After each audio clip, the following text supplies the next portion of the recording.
নিজের ক্ষমতাকে অপব্যবহার করে অন্যের ওপর জুলুম করে কখনো চিরস্থায়ী হওয়া যায় না। আমরা মানুষ জাতি। আমরা মানুষ জাতি বলেই কিন্তু আমাদের মধ্যে ভুল ত্রুটি এগুলো থাকবেই। আপনি কখনো নিশ্চিত হয়ে বলতে পারবেন না যে আপনি কখনো ভুল করেননি, কিংবা ভবিষ্যতেও করবেন না। আমাদের একটাই সমস্যা, সেটা হলো নিজেদের ভুলটা দেখতেই পাই না। আমরা কখনো পরাজয় মেনে নিতে পারি না। মনে রাখবেন, মেনে নেওয়া মানে নিজেকে ছোট করা নয়। আসসালামু আলাইকুম এভরিওয়ান, আশা করি আপনারা সকলে ভালো আছেন। সবাই কী অবস্থায় কেমন আছেন? আই হোপ সবাই ভালো আছেন, সুস্থ আছেন। আলহামদুলিল্লাহ, আমিও আল্লাহর রহমতে অনেক ভালো আছি। সকালে ঘুম থেকে উঠেছি অনেকক্ষণ আগে। অফ ক্যামেরায় আমি নাস্তা এবং আরও যাবতীয় যে কাজগুলো ছিল সেগুলো আমি সেরে ফেলেছি। তো আজকে অনেক কাজ আছে। সেটা হলো অনেক ধরনের মাছ আমাকে ওয়াশ করে সেটা ফ্রিজের মধ্যে রেখে দিতে হবে। এই চিংড়ি মাছটা বাছতে বাছতে আমার মোটামুটি তো অনেকটা টাইমই চলে গেছে, অনেকটা টাইম। কারণ মাছগুলো তো যখন আনা হয় ওনারা তো কেটেই দেন, বা ভালোভাবে একটু মানে আঁশগুলো ছাড়িয়েও দেন। কিন্তু বাড়িতে এসে আমাকে সেটা অনেকটাই ভালোভাবে পরিষ্কার করে রাখতে হয়। আর চিংড়ি মাছ তো বুঝতেই পারছেন কতটা টাইম যায়।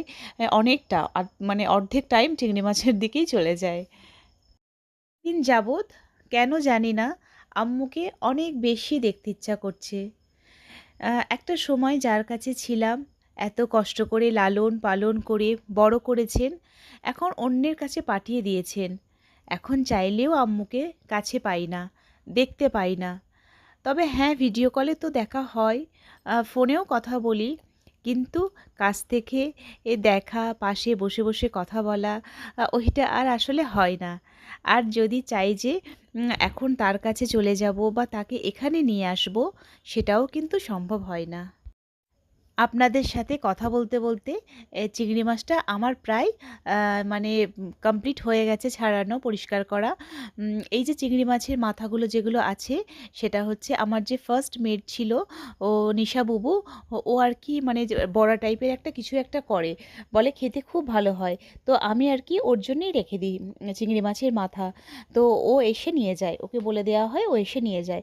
আর এমনিতেই নিশা বুবু আমার কাছে সপ্তাহে ২-১ দিন তো আসেই দেখা করতে। এমনকি লাভলি ভাবিও এই কথাটা জানে। তাই লাভলি ভাবিও পাঠিয়ে দেয় চিংড়ি মাছের মাথা, উনি নিয়ে যায়। উনি বড়া করে খেতে ভীষণ ভালোবাসে। আমি যেমন আমার সংসার নিয়ে ব্যস্ত আছি, আম্মু ঠিক তেমনি নিজের সংসার নিয়ে খুবই ব্যস্ত। ভাই বোনদের সব বিয়ে হয়ে গেছে, কিন্তু ছোট ভাই এখনও বিয়ে হয়নি। মায়ের দায়িত্ব কিন্তু কোনো অংশে এতটুকুও কমে না।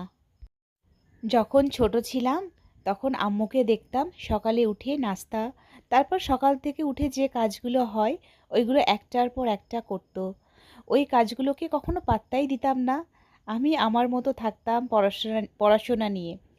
এখন যখন ওই কাজগুলো করি, তখন কিন্তু প্রত্যেকটা সেকেন্ড বুঝতে পারি যে একটা সংসারে কত ধরনের কাজ থাকে। শুধু রান্না বান্না আর খাওয়া দাওয়াটাই না, এর বাইরে সংসারে নানা ধরনের কাজ থাকে। যারা না করেন তারা আসলে এইসব কথাগুলো বুঝতে পারবেন না। এইভাবে এক এক করে আমি সব রকমের মাছগুলো ধুয়ে নেব। ধুয়ে নিয়ে এক একটা কন্টেনারের মধ্যে আমি রেখে দেবো। তাহলে আর যখন রান্না করব তখন ধোয়া হলে ভীষণ মানে জানেন তো ডিফিকাল্ট হয়ে যায়। তাই মানে কাজ সহজ করার জন্য মাছগুলো ধোয়া থাকলো। এবার যখন যেটা রান্না করার থাকবে তখন সেটা বের করে রান্নাগুলো করে নেব। এই মাছগুলো ধুতে আর আমার চিকেনটা ধুতে আমার হাত কত কেটে গেছে আমি তখন বুঝতে পারিনি। তারপরে যখন আমি রিয়ালাইজ করলাম, দেখলাম যে আমার হাত অনেক কেটে গেছে। হ্যাঁ, আর খুব ব্যথা হয়ে গেছিলো হাত। কারণ চিংড়ি মাছটা যেরকম কাটা ছিল, চিকেনের হাড্ডিগুলো ছিল তো, তারপরে ছুরি ছিল। তো কীভাবে যে কোন মানে কীভাবে যে কেটে গেছে আমি একদম বুঝতে পারিনি। এখনও পর্যন্ত কিন্তু আমার এখনও রান্না হয়নি। কারণ হচ্ছে এই মাছ নিয়ে যে মানে সেই সকাল থেকে যে আমার মাছের পেছনে সময় চলে যাচ্ছে, তো এখন আমি রান্না করিনি। তো এগুলো মাছগুলোকে কন্টেনার করে রেখে আবার বেসিনটাকে ধুয়ে তারপরে আবার চিকেনটাকে আমি ক্লিন করব। করতে করতে আমি মানে গ্যাসেতে মানে রান্নাটা বসিয়ে দেবো এবার। আপনাদেরকে গত ভিডিওতে বলেছিলাম না যে হ্যাঁ, আপনারা আর মানে আর বলবো না লাইক করার কথা। তো কি করব বলুন? এটাও তো একটা মানে অভ্যাসে পরিণত হয়ে গেছে না? তো আবারও বলছি যে যদি আমার ভিডিওটা ভালো লেগে থাকে তাহলে একটা লাইক করবেন। আর যদি খুব বেশি ভালো লেগে থাকে তাহলে অবশ্যই সাবস্ক্রাইব করবে, পাশে থাকতে পারে। ভালোবাসা হোক অথবা বন্ধু, কোনো সম্পর্কই অবহেলা দিয়ে তৈরি হতে পারে না। তাই যে সমস্ত সম্পর্কে তোমার গুরুত্ব নেই সেখান থেকে বেরিয়ে আসো। আমার এই ভিডিও আপনাদের কেমন লাগছে? ভালো লাগলে অবশ্যই কিন্তু কমেন্ট করে জানাবেন, আর লাইক অবশ্যই দেবেন।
আমার রান্না এখনো পর্যন্ত হয়নি, তো তাড়াতাড়ি বসিয়ে দিলাম।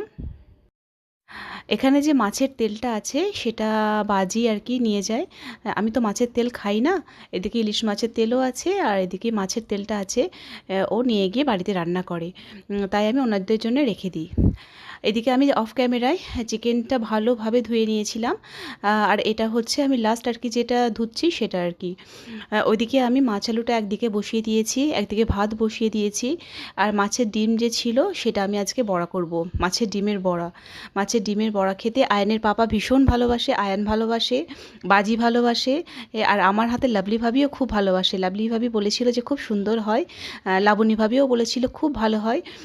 তো আজকে হ্যাঁ আর কি এগুলো তাড়াতাড়ি করে করে নিচ্ছি। এখনও পর্যন্ত আমার রান্না হয়নি আর কি, চাপিয়েছি রান্নাটা।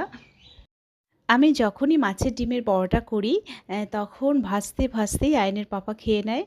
আয়ানও ভাজতে ভাজতেই গরম গরম খেয়ে নেয়, মানে ভাত পর্যন্ত আর ওয়েট করে না। বলে যে গরম গরমই মানে শুধু মুখে খেতেই নাকি বেশি ভালো লাগে। তো এই বড়াটা আমি বসিয়ে দিয়েছি। তো বাজিকেও বললাম তুমিও গরম গরম খাও ভাতের সাথে, মাছ আলুটা দিয়ে ভাত খাবে। তো ওকে গরম গরম দিলাম, বললো খুব ভালো হয়েছে খেতে। আয়ানের পাপাও ঠিক তাই করে, যে ভাতের সাথে খুব কমই খায়, গরম গরমই খেয়ে নেয়, ভাজতে ভাজতেই খেয়ে নেয়। এদিকে আমি চিকেনটাকে কন্টেনারে করে রেখে দিচ্ছি। ধোয়া হয়ে গেছে, এবার কন্টেনারে করে রেখে ফ্রিজে রেখে দেবো আমি এবার। একটা হাদিসের কথা বলি, কিয়ামতের দিন যাদেরকে প্রথমে জান্নাতের দিকে ডাকা হবে তারা হলেন ওই সব ব্যক্তি যারা সুখে দুঃখে সব সময় আল্লাহর প্রশংসা করেন। এই যে লেবুটা দেখতে পাচ্ছেন সেটা হচ্ছে শ্বশুরবাড়ির গাছের লেবু। মানে একটা গাছে দু রকমের লেবু হয়, একটা হচ্ছে পাতিলেবু আর একটা হচ্ছে গন্ধরাজ লেবু। মানে একটা গাছের মধ্যেই দুটো ধরনের লেবু হয়। তো সেই লেবুটাই। তো এখানে আমি খুব শর্টকাটে আর কি দেখাচ্ছি আপনাদের। আমার খেতে খেতে প্রায় 3টে বেজে গেছিলো, তাই মাছ আলু নিয়ে নিলাম। আর মাছের ডিমের বড়া, লঙ্কা, লেবু। কারণ এতটাই খিদে পেয়ে গেছে যে কি বলবো। এর আগে আমার রান্না হয়ে গেছে, গোসল হয়ে গেছে, নামাজ হয়ে গেছে। এবার চটপট তাড়াতাড়ি খেয়ে নেওয়া যাক, কারণ ভীষণ খিদে পেয়ে গেছে, 3টে বেজে গেছে। আমি 3টের সময় করে খাই না, আমি 1টা থেকে 1:30টার সময়ের মধ্যে লাঞ্চ করে নেবার চেষ্টা করি। কারণ বেশি দেরি করে খেলে আবার শরীর মানে আমার খারাপ করে, একটু মানে অ্যাসিড টাইপেরও হয়ে যায়, মাথা টাথা ঘোরে। তাই আমি সবসময় টাইমে খাবারই চেষ্টা করি, সেটা ডাল ভাতই হোক আর যাই হোক। সবসময় আমি টাইমে খাওয়ার চেষ্টা করি। 1টা থেকে 1:30টার মধ্যে আমি লাঞ্চ কমপ্লিট করার চেষ্টা করি।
পর বাবুদেরও মানে খেলা হয়ে গেল আর আমাদেরও সব গল্প এবং ওয়াক করা হয়ে গেল। তারপরে ওপরে এসে ওপরে এলাম, দেখলাম যে আয়নের পাপা চাউমিন, মিক্স চাউমিন আর চিকেন রোল আর কি অর্ডার দিয়েছিল। এদিকে তো আমার পুরো পিৎজা করব বলে পুরো রেডি ছিল যে পিৎজা আমি আজকে করব, কারণ বাবু প্রায়ই বলছে যে পিৎজা করো বাড়িতে। তো অনেকদিন বাড়িতে পিৎজা করাও হয়নি, কেনাই খাওয়া হচ্ছিল। তো সেই জন্য আর কি এবার কী করবো, একদিনে চাউমিন চিকেন খেয়ে তো আর খাওয়া মানে চিকেন রোল খেয়ে তো আর পিৎজাটা খাওয়া যায় না। তো দেখা যাক কী করা যায়। তো ঠিক করলাম যে ঠিক আছে, আমি মানে চিকেনগুলো তো আমার মোটামুটি কাটাও মানে হয়ে গেছে। তো কি করব এবার, তো ঠিক আছে আজকে ভাবলাম তাহলে থাক, আমি রেখে দিই চিকেনটা ফ্রিজারে, কালকে ইনশাল্লাহ তাহলে করব, কারণ আজকে দুটো জিনিস তো খাওয়াই যাবে না একদম। তো সেই জন্যে হ্যাঁ বাবুকে এটা দিচ্ছি, বাবু যেটা ইচ্ছে খাবে। তো ও চাউমিন খেতেও ভালোবাসে এবং রোল খেতেও ভালোবাসে। দেখা যায় ও যেটা খেতে ভালোবাসে সেটাই খাবে।